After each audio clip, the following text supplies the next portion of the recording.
Hello everyone, welcome to IIT-JAM Chemistry tutorial number 17, and we are going to discuss mean free path and viscosity of gases in the lecture number 3 of gaseous state, the physical chemistry chapter. Let's begin with mean free path. The average distance traveled by a molecule between two successive collisions is referred to as mean free path. It is denoted as lambda. How is this mathematically calculated? This is calculated by dividing the average distance traveled per unit time by a molecule by the number of collisions made by a single molecule per unit time. That means this is actually the expression of Z1 and this is the expression of Ca. A molecule, when it is traveling or it is moving, then it is experiencing so many collisions. Now between two successive collisions it is traveling a particular path. Now the average length of that path is called the mean free path. So it can easily be mathematically calculated by dividing Ca by Z1, here by Z1, not by Z11, because this is the number of collisions experienced by only one molecule. So the expression of Z1 from equation number 10 is pi sigma square Ca root 2 n prime. We are mentioning this here, and the final result as the expression of lambda is 1 over root 2 pi sigma square n prime, all in the denominator, and this is equation number 17 as a continuation from the previous lectures. Now how does this lambda depend on temperature and pressure?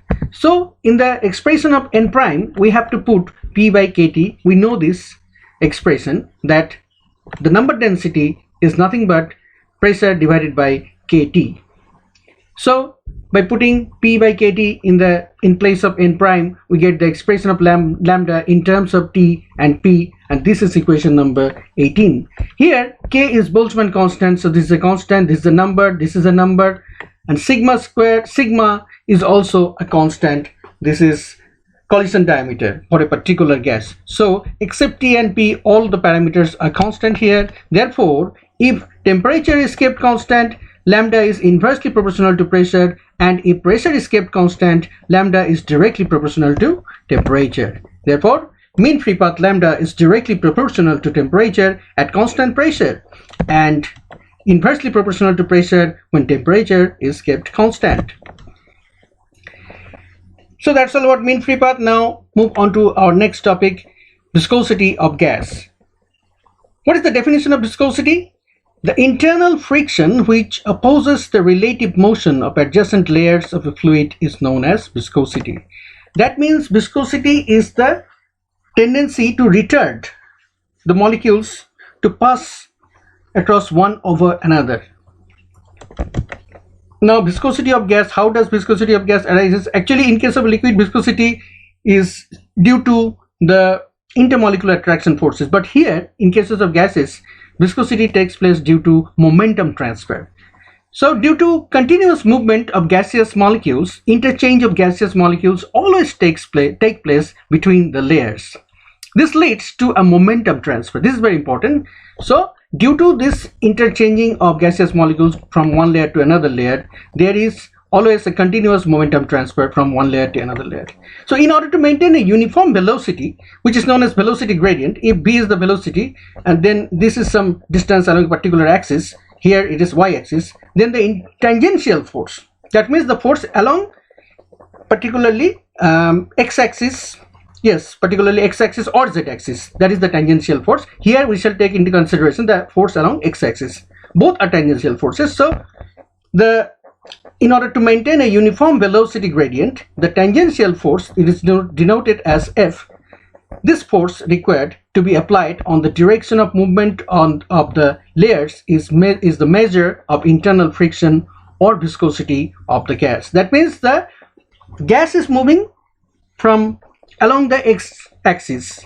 So this is the tangential force in the opposite direction, and this tangential force is called, in order to maintain a uniform velocity, is known as viscosity of a gas. Actually this is eta, this is not viscosity, this is the coefficient of viscosity. Viscosity is a property and its mathematical expression is coefficient of viscosity, and it is denoted as this eta.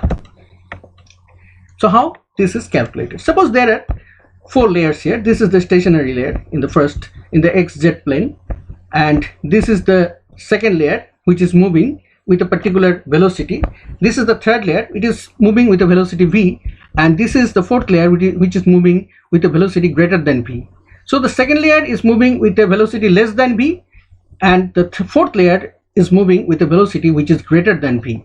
So what is that difference? The difference is nothing but mean free path into velocity gradient, and this mean free path is average distance between two successive collisions, is this one, from one layer to another layer. Therefore, velocity of the thin gaseous layers towards x-axis increases along y-axis, and the rate of increase in velocity of the layers with respect to their perpendicular distance is known as velocity gradient. Therefore, dv by dy is the velocity gradient, and the tangential force is directly proportional to the area of contact and velocity gradient, such that this one, as I have said, that this force is acting in the opposite direction. So if it is moving towards the plus x-axis, then this force is acting in the minus x direction. So that is why this is the negative sign here, and this is some actually proportionality constant. Now this F is directly proportional to the force of contact. This is area of contact, this is A, and also as well as with velocity gradient. So the proportionality constant is known as the coefficient of viscosity. And here we mention this, the negative sign of F is due to the direction, its direction along minus x-axis. Between two successive collisions, the layers are separated by the mean free path distance. So from the second layer to third layer, the distance is the average distance between two successive collisions, that is the mean free path lambda, and from third layer to fourth layer also it is lambda. That is why here lambda is multiplied with dv by dy. Actually dy and lambda has the same dimension, so velocity minus velocity. Okay, so the rate of change in velocity with respect to the distance along y-axis multiplied by the distance along y-axis. So if this is multiplied, lambda is multiplied by dv by dy, then the overall change in velocity can be measured, and this is the difference from the difference between velocity from the second layer to the third layer, and this is deducted from the velocity of the third layer in order to get the velocity of the second order. Similarly, this value, when lambda is multiplied by dv by dy, then if it is added with v, then the excess velocity is added with v, and the velocity of the fourth layer is obtained. Therefore, the velocity change, that is the increase or decrease, it is, what is the value? Now it is lambda into dv by dy. Now say the velocity of the first layer, it is not moving, it is stationary, so the velocity is 0, and the velocity of the third layer is v. Therefore velocity of the fourth layer is greater than v, and velocity of the second layer is less than v. And what is the difference? This is the difference, and in case of the fourth layer this difference is added, in case of the second layer this difference is deducted. Now what about coefficient of viscosity?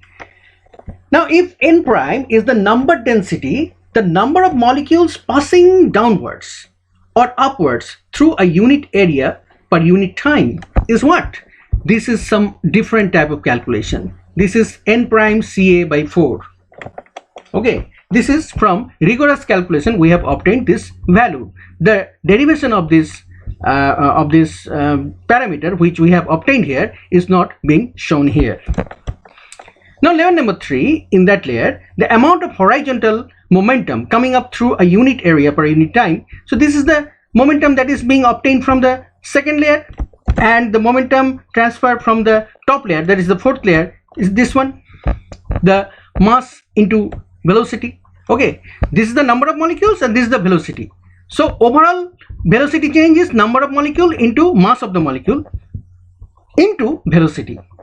Okay, so these are the overall momentum transfer. So we have to just take the difference between these two momentum, then we shall get the expression of momentum change. And we have said, as in the kinetic theory of gas, that it actually follows the second law of Newton's law of motion. So here it is going to be now applied. Therefore the neat momentum transfer to the layer number 3 per unit area per unit time is this one minus this one, and the difference is half mn prime Ca lambda dV by dy, and this is nothing but the force acting along the minus x-axis per unit area. That means this is minus F by A. Force means F, minus x-axis means this negative sign, per unit area means this A. And previously from equation 19 we have obtained that F equals to minus eta A dV by dy. Therefore minus F by A equals to eta by dV dy. So this value is actually borrowed from equation number 19. Thus we have the expression, this one eta dV dy is this one, and this one is nothing but this one. Therefore eta dV dy is nothing but half mn prime Ca lambda dV by dy. Thus we get the expression of eta, and the expression of eta is expressed in equation number 20, and it is half mn prime Ca lambda. Let's block this. This is very important, the expression of eta. Now temperature, pressure and volume dependence of eta. Actually temperature and pressure dependence of eta at constant temperature, constant pressure and constant volume. So let's begin with this equation number 20. We are rewriting here, it is eta equals to half mn prime Ca lambda, and when we put the value of n prime, then it is P by kt, the value of Ca it is root over 8 kt by pi m, and the value of lambda it is kt by root over pi sigma square p. All these values have been already derived, and the final result is eta equals to root over mkt by pi cube sigma to the power 4. Therefore eta should be what? Eta, there is no presence of pressure. Pressure is disappearing here. Therefore we can conclude that eta is independent of pressure, but it is definitely dependent on temperature, and it is directly proportional to the square root of temperature. Therefore eta is independent of pressure but directly proportional to the square root of temperature. Therefore eta is proportional to root T. That is equation number 22. So that's all about viscosity. Now let's conclude this lecture with one question, and the question is, if collision diameter of oxygen is 2.934 into 10 to the power minus 10 meter, then its mean free path at 298.15 Kelvin at the pressure of 101.35 kilopascal is, out of these four options, which one is correct? So let's calculate it here. It is n prime equal to P by kt. So the value of P, we are putting here the value of P in the Pascal unit, because this is kilopascal. So just multiplying this with 10 to the power 3, it becomes Pascal. And the value of K, Boltzmann constant, in SI unit, it is 1.38 into 10 to the minus 23 joule per Kelvin, and this is the temperature. It is given already here, 298.15 Kelvin, and the result is 246.147 into 10 to the power 23 meter cube per meter cube. So this is the overall number of collisions per unit volume. And what is the expression of lambda? The expression of lambda is 1 over root 2 pi sigma square n prime. So let's put these values. The value of root 2 is 1 by 414. The value of pi is 3.14. The value of sigma is 2.934 into 10 to the minus 10 as it is given here. And there is a square. So we are putting the power 2 here. And finally the value of n prime, what has been obtained here. And the value is 246.147 into 10 to the power 23. And the result is 1.06 into 10 to the power minus 7 meter. So this is the mean free path. Therefore 1.06, this one 1.46. Option B is the correct answer. So that's all for today's lecture. Thank you. Have a nice day.